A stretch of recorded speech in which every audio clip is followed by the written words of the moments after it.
Hey everyone, welcome to episode 223 of 15 with Andy, Randy, and Jeff.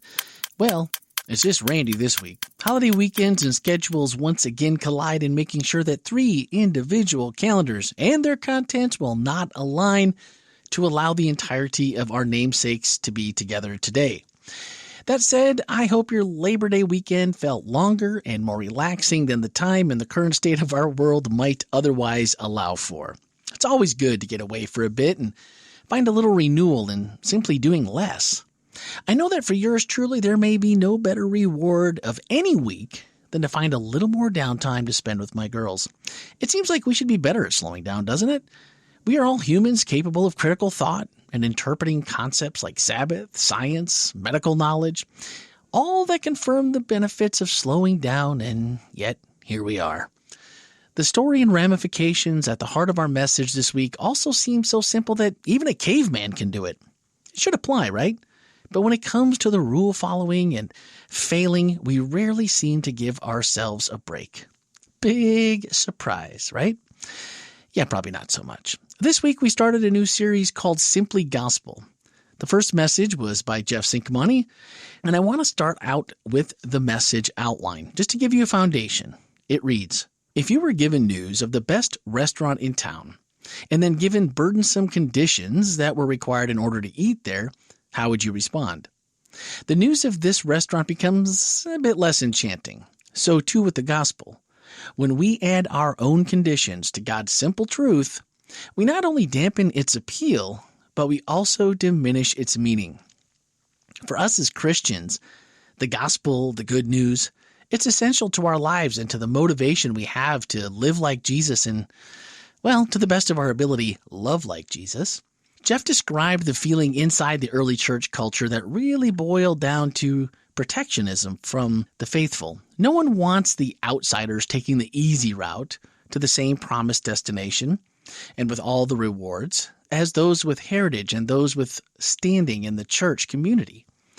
Thankfully, today we're no longer arguing issues like circumcision as it was back then for inclusion, but it still doesn't seem much different in many cases where we could substitute denominationalism or a ton of our other pet issues, and we could apply the same biases to those outsiders.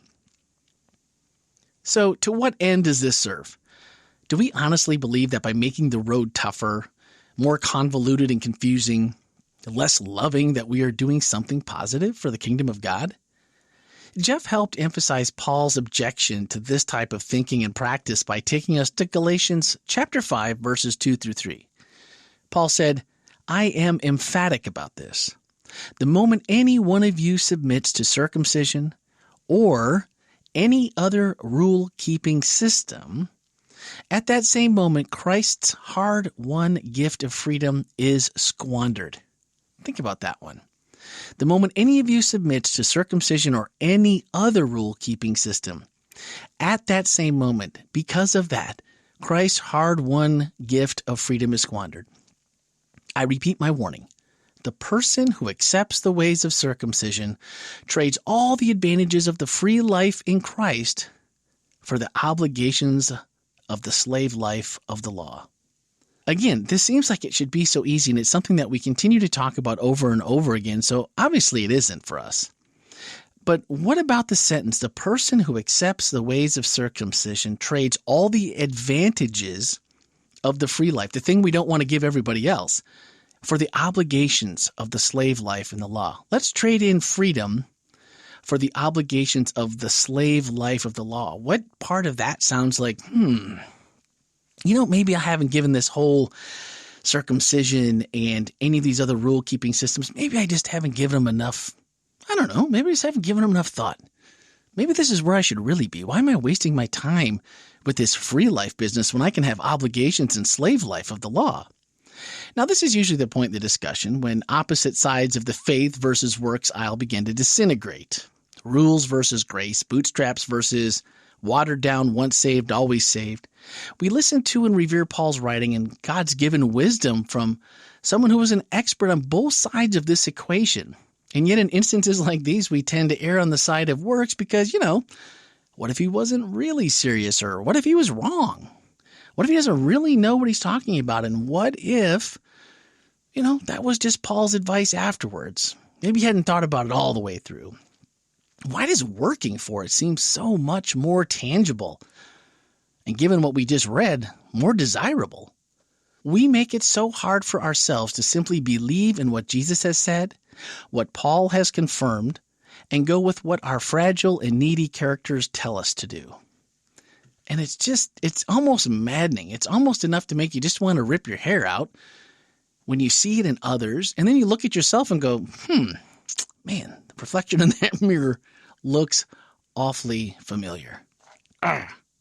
Jeff laid this out brilliantly in breaking down the story of the prodigal son, where we often resonate our shortcomings and the things that we don't do well, those realizations in the mirror, with the prodigal, and love the redemption offered to us by the Father and offered by the Father to the prodigal. But maybe so a little bit less with the older brother. But when you view it through the lens of the gospel and who we believe worthy, it becomes a different story. After the brother lashes out at the father as the celebration for the prodigal is in full swing, Jeff had this to say. In all honesty, he's right. It doesn't really seem fair. What in the world is good about this for the son who stays home? There doesn't seem to be any reason to do the right thing. Where's the motivation? Where's the fairness? Where's the appreciation? Do you ever think that maybe the reason why we don't really grasp the gospel is because we fail to really see God? It's the reason for Christ telling this story. He knows we've added way too much. If we're the younger brother, it's because we've added our eyes to God. We've added our eyes to God. Ooh, that makes us repulsive to him. If we're the older brother, we've added conditions to his love that makes it impossible for anyone to actually truly return. But Christ wipes that all away by sharing this view on the Father. The Father who once more goes after one of his sons, but this time it's the oldest one. One thing I've been thinking of since listening to this message this past week is that maybe we should begin to think of this story as the prodigal sons. Maybe that would help us remember that both sides are favored by God, that no side has extra favor, and if that there is extra work, extra requirements, a heavy yoke, then it is not of the Father's making, but rather our own. It's our own doing. Regardless of our imperfect intentions, we are not the litigators, and we certainly aren't the judge of ourselves or the journey of others. And since Andy isn't here this week, I'll say it for him. We often think more of ourselves than we ought. It's so simple, but so true. I've never really stopped to consider this in this light before. When we have talked about the prodigal son, not only here at Whole Life Church, but I'm sure if you have ever attended a church service or maybe listened to one online or had heard a Bible story, even if you're not really that up with what the Bible contains, this is a story that even in secular society is pretty well known, the prodigal son. And I think when we just sit back and realize that both sides have issues, like Jeff said, it's because we've added our eyes, if we're the younger brother, so that there's no way in the world that God could love us. He has to be repulsed by us. If we're the older brother, we've added conditions to his love that makes it impossible for anyone to actually return and to reap those benefits that we want to keep for ourselves. And so we know that God continually goes after both. And that just seems so logical. It seems so easy. It seems to be in line with God's character.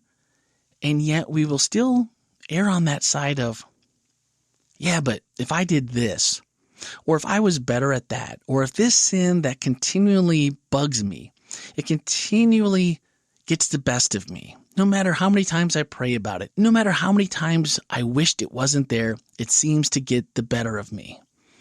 And when we look at it this way, we should just stop and think about and realize and just let it permeate us that God isn't for the younger son. He isn't only for the older son. He's for both of the sons. He's for all of us, no matter where we fit in. There's not a scarcity of anything when it comes to God. His love is big enough for all of us, and then some, and all the things that we don't even know exist, all the different worlds, all the different things that he's created. There's plenty to go around. And I like the way that Jeff laid this out, because I think moving forward, I'm going to look at this story differently than I ever have. And I'm going to look at others differently than I ever have, because in all honesty, I think we can both resonate, no matter where you fall in this, with one or the other. And this week, one of our whole life takeaways asked, in the story of the lost son in Luke 15, there are rule followers and rule breakers. We've probably found ourselves on both of those sides. Which side makes it harder for us to understand a loving father who's always willing to take both of us back? Now, I can resonate with the prodigal son that left the father to find what, this life had to offer. Things that I thought looked really good outside of the norms or outside of the rules. They just seemed so much better than anything else that was offered inside of the rules. But from the standpoint of growing up with denominationalism in the forefront of my theology and what I believed about Jesus, what I believed about God's character, I also understand the draw of protectionism and, fairness. I'm doing air quotes here, fairness, if you will. What both sides just continue to fail to realize is that our fairness is death, plain and simple. If our fairness was what we deserved, and that was what was on the menu, we'd all go hungry. If what we can add to anything that God has commanded could be measured in impact, its weight would be zero, maybe a negative. Everything goes wrong with us and with our ability to share the gospel when we add anything to our reliance on the Father. I was thinking about, what did we talk about the bucket a few series ago, and how anything we try to add to the bucket sloshes out some perfectly good Jesus, and we replace it with something else. And this seems to really go along with that theme. So what about you? Which prodigal do you find familiar struggles with? What was it like when you realized that the Father was willing to take you back, and when he was willing to take the other brother back as well? Those are sometimes two different realizations, and I don't know that, even though you kind of know it inherently once you say it now, it's like, well, yeah, everybody knows that. But sometimes it comes as a very distinct realization on both parts. Maybe when you meet Jesus for the first time, you're introduced and you say, wow, Jesus loves me. But what about this person, that person, or this idea, or that idea, or someone that claims those? So I would love to hear how you see this and how this has happened to you in your own life. Send a voicemail or text to 407-965-1607, or send it in an email, as always, to podcast@wholelife.church. And I will share by reading your comments or playing your voicemail on the next episode. Our final thoughts this week are from a few sentences near the end of Jeff's message from this past week. He said, speaking of the prodigal sons and kind of where we left off earlier, he said, "Make no mistake, the Father is well aware of the two sides. He understands how we can get it wrong quite easily. But the point of this is not that he favors one over the other. No, the point is that there is no joy, no peace, and no life outside of his presence. It doesn't matter how many rules you break or keep if you're making it about you. You see, the truth of the gospel is that God has always been ready for us. The Father in this story never stopped waiting. He goes after both his sons. He was always there, ready for both brothers to open their hearts to him. That is the truth about the gospel. It's the truth about God. What better can we hang on to when our lives are in dark and trying times? 2020, anyone? What better can we share with others about God's true character? That God has always and will always be ready for us, no matter which path we've been on, whether we're the younger or the older, whether we're the rule keeper or the rule breaker. The love for both sides is the same. It's not like politics. It's not like rules we've made, institutions we've developed that rate everyone. There's no caste system. Everyone is the same, and he's always waiting. I hope that gives you a view of God that maybe is a little different than you've ever considered before. I hope that it, like it did for me, gives you a view that makes you love God more and that makes you want to share that love with somebody else, someone in your community, someone that's down, maybe even a family member, someone who may be on one side or the other, either holding on to something that they don't need to hold on to, protecting something that's not theirs to protect, or on the other side, they're far away and they just don't know they can come back. What better time than now to share something like this and to share this idea that God is just waiting for both sides.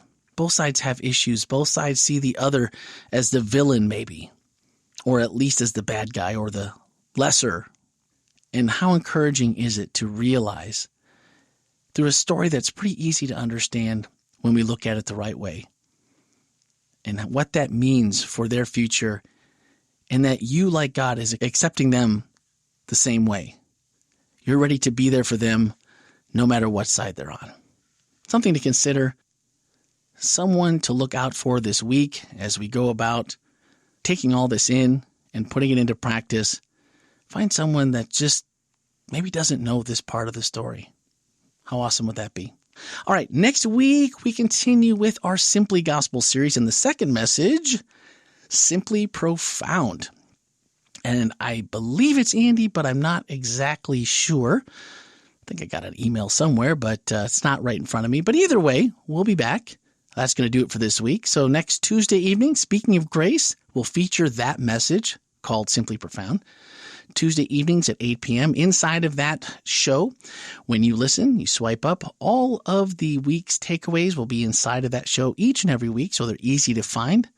Listen to the message, swipe up while you're listening, and you can actually read those while you're listening, maybe answer some. Maybe it's something you can find to talk about with your family, your friends, neighbor, coworker. Pretty cool. And then, of course, next Wednesday, we'll be back here as usual. It'll be episode 224, going over that same information, diving a little bit deeper. And if all things and all schedules work out as normally planned, it'll be 15, 20, maybe 30 with Andy, Randy, and Jeff. Thanks for listening, guys, and have a great week.